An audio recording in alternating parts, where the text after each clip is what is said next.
sabi ko nga, naku, baka ba-bore kayo. Pero mukhang maraming Pilipino pala ang na-enjoy yung mga ganito. Senate hearing, mga quad-commerce. Baka ma-enjoy nyo to. Total of 12 hours of speaking argumentation on the part by turns. Wala naman po ditong magdedebate in a sense na tipong sagutan ka agad. By turns, bibigyan ng panahon ang prosecution, susunod na magsasalita ay victims, at panghuli yung defense. First round, opening statements. Next round, arguments, and so forth. Then closing statements. So, salitaan ito ng matagalan. May particular schedule. Pero sa isang araw, 3 oras lang yan total. Ang schedule po dito sa Pilipinas, dahil consideration yun kay Duterte na sabi parang nahihirapan ng mag-concentrate, nahihirapan ng umupo ng matagal.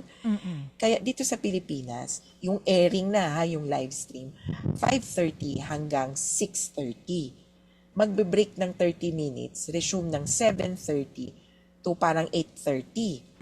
Tapos magbe-break ng 2 hours, babalik na ulit parang hanggang 11 p.m. or 11:30 yung hearing.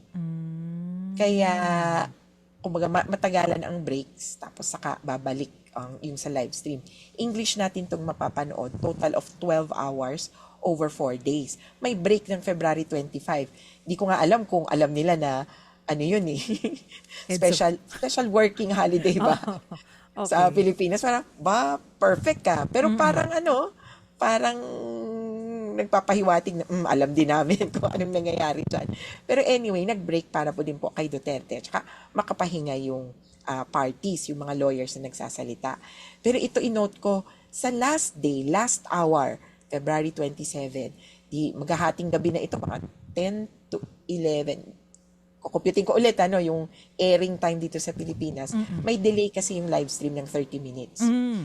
So sa last hour, ito kasi technically 10 a.m. to 4 p.m. Hague time.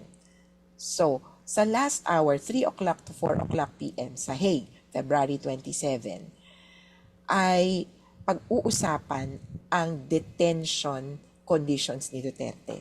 Okay. So may ganung special session para pag-usapan or i-argue kasi yung defense maraming sinasabi tungkol sa health condition na binabangga dun sa that detention is no longer compatible with his medical conditions, whether at kailangan siya palayain whether temporarily or permanently. So may panahon para pag-usapan yan sa last part.